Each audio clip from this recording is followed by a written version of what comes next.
William, sound the assembly. The dead Sergeant shall Rowe, rise. form the company.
Officers of music, post.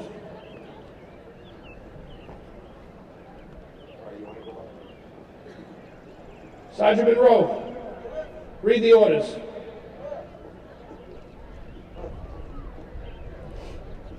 How you doing?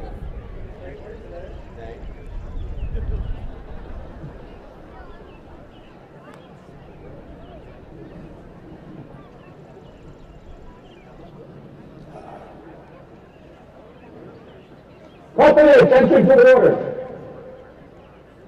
Resolved on December 16, 1774, by the Massachusetts Provincial Congress, John Hancock, President.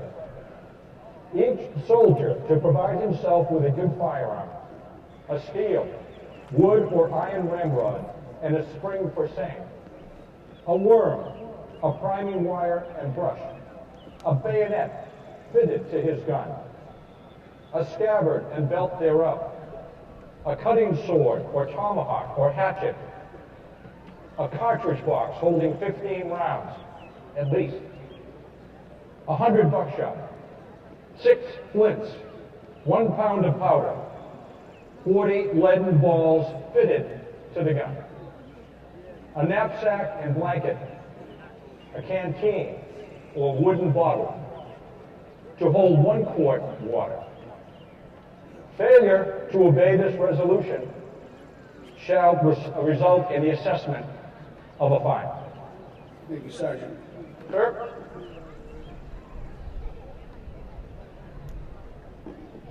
Company, handle, arm. Rest your firelocks. Shoulder your firelocks. Lieutenant Tidd, inspect the men. Make sure they are properly equipped and armed.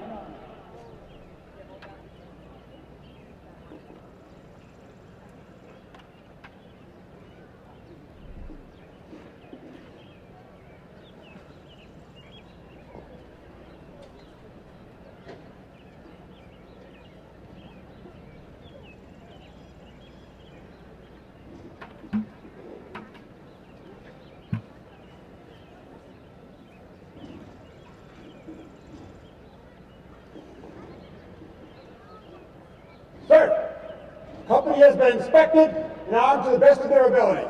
Thank you, Lieutenant. Company, rest your firelocks. Order your firelocks. Company, rest. Reverend Clark.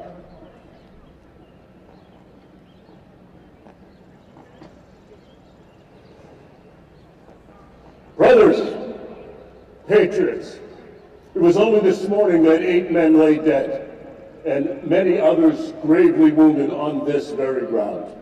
The innocent blood of our brethren makes this soil a hallowed place for future generations, for today it shall become a fertile field that will yield a rich harvest of freedom. As you set forth to right the unspeakable wrongs of this day, to set your bravery against the brutality that was the tyrannical actions of His Majesty's troops, it is important to bear witness to the justice of your cause. Where was the king's justice? Where was the king's righteousness?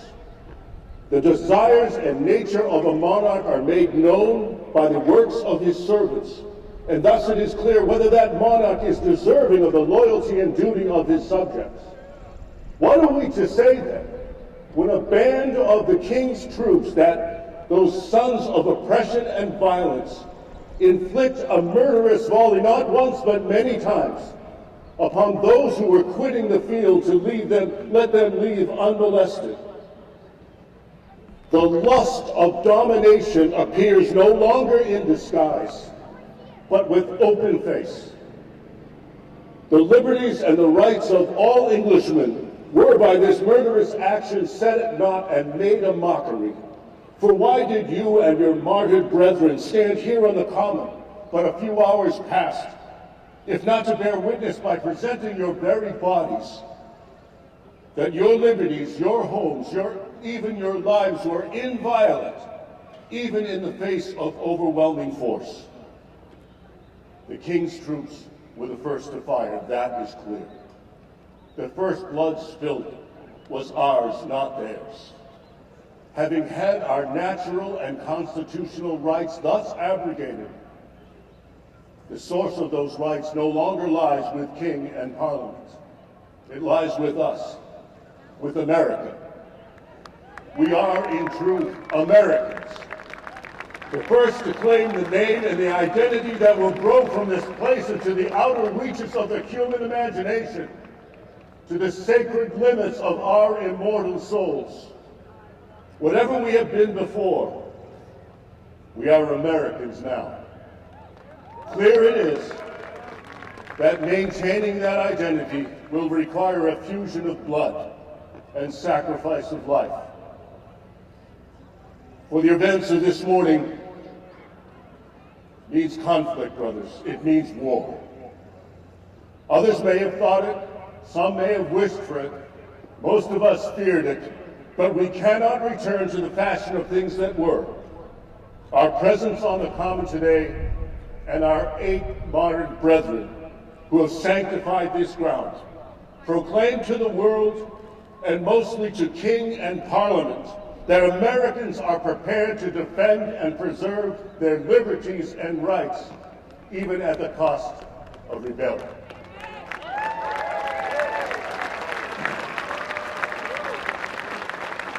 This, for us, is a journey into the unknown.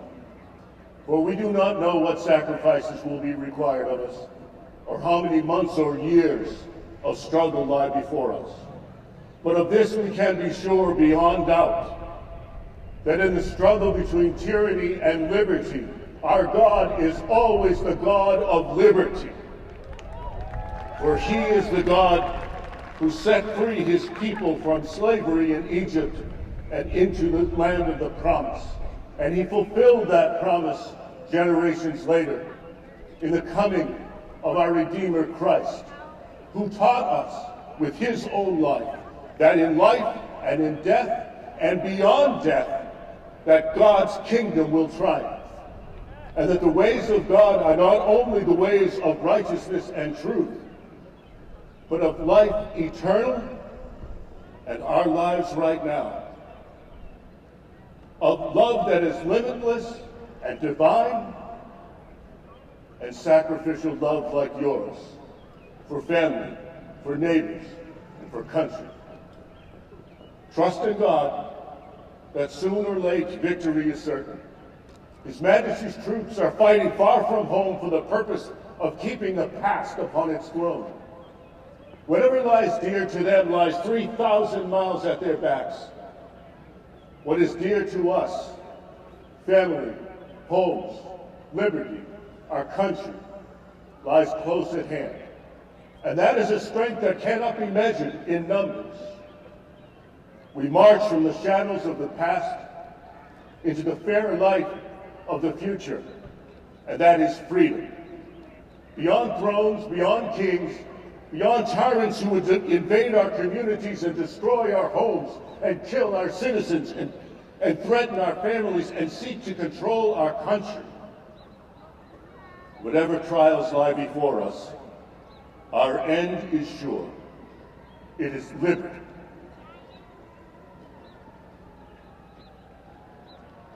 Will history remember our actions, our sacrifice? Will the world learn the lesson of this day, that tyranny will not be tolerated, that injustice will be resisted with courage and commitment, that all people deserve to be free and treated with compassion?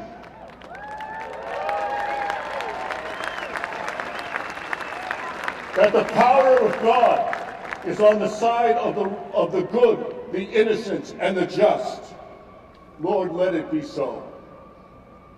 So it is with high purpose that you walk forward into this day's battle. You go beyond all that is ordinary, beyond fear of peril, beyond things that were into things that will be, that must be. So shall you face the foe with courage and faith. So shall you stand on the side of all that is righteous and of good report. So shall you go in God's keeping, and God's blessing and mine. Thank you, Eddie.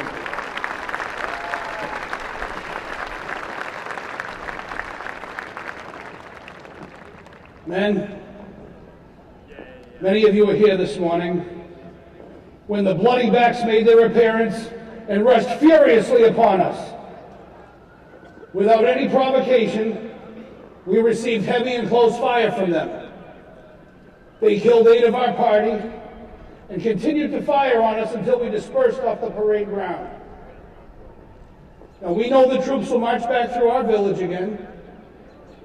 They will try to kill us, pillage our homes, and harm our families. Yes, you may flee, leave everything behind, and escape with your lives.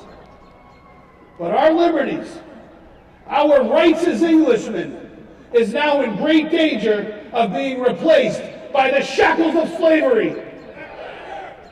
What was formerly merely a suspicion that Parliament wished to enslave us has now become a reality. Our wives, mothers, daughters, children, and sick parents have all fled in fear, waiting for death to come. They are scared, helpless, and believe the damned lobsters will murder all of us. Will we do nothing to protect those we love? 18 months ago, we pledged to sacrifice everything, including our lives, in support of the common cause. Men, the time has come to honor that pledge. For our families, our homes, everything we hold dear, we must return to this fight. We will take advantage of walls and fences, and with vigor and haste, we shall pursue them relentlessly. We will cut them off and make them our prisoners. They will regret the day they entered Lexington. We will teach General Gage that Yankees fight! Sir, we're marching to Pine Hill, near the Nelson and Hastings homes. We'll set up an ambush there and warmly greet the regulars as they return from Concord. Captain, might I suggest we take advantage of the large boulders and the heavy tree line on the Nelson farms in order to protect our flank? Agreed, Lieutenant. When we arrive, have your platoon take that position. Aye. Company, handle, arm! Rest your pilots!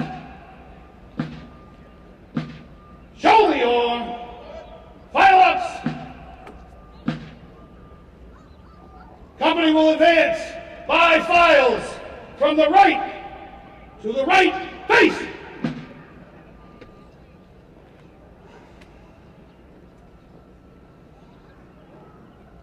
Turn, march.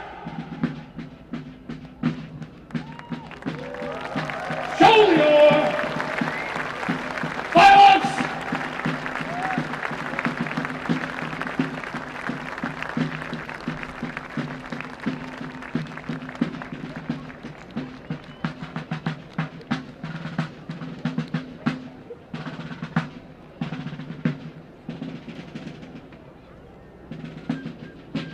Reason! Arm!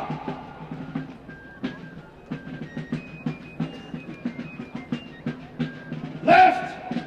Wheel!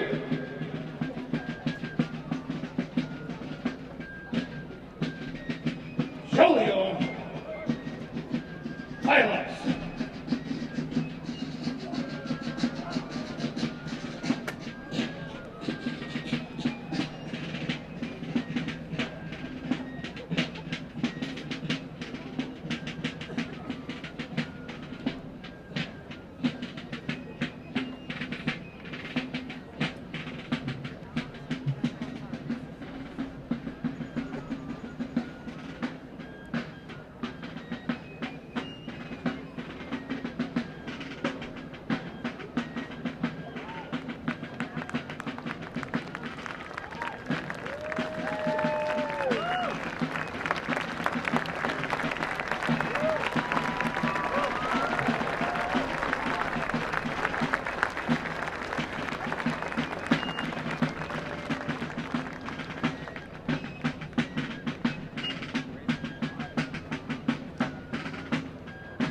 Captain Parker's company marched to the town's border, shared with Lincoln to ambush the retreating regulars. As His Majesty's forces approached, the Lexington men would unleash a deadly musket volley across the front of the column. The regulars would counterattack, resulting in 2 more Lexington deaths, Jedediah Monroe and Nathaniel Lyman. In the aftermath of Parker's revenge, Captain Parker and his men would continue to pursue and attack the regulars through Lexington, Monotony, now Arlington, and Cambridge. One Lexington non-combatant, John Raymond, was also killed when British forces, under the command of Lord Hugh Earl Percy, arrived in the afternoon and set up a defensive line around Monroe Town. Before the day ended, 41 colonists and 174 regulars were wounded, and 49 colonists and 73 regulars lay dead. Of those numbers, 20, including 10 wounded and 10 dead, were from Lexington. In Lexington, we will always honor the memory of these first casualties of war who gave their lives for their country in the first battle of the American Revolution. 7 of these fallen are buried here, moved on the 60th anniversary of the battle in April 1835 to the Knoll and west side of the common marked by granite columns, which includes this phrase: "Sacred to liberty and the rights of mankind, the freedom and independence of America, sealed and defended with the blood of her sons." This monument, originally set in place on July 4th, 1799, is the oldest memorial of the Revolutionary War, and why we honor them by treating this common as hallowed ground. Before we close this event, I would like to thank the hard work of the men and women of the Lexington Police, Fire, and Public Works Departments, the Lexington History Museums, the Town Celebrations Committee, and our elected officials for their tireless efforts throughout the night and for many years supporting this event.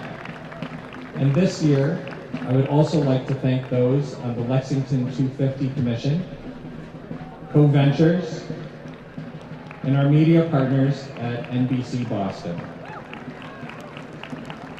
The Lexington Minutemen will be returning here shortly after we conclude.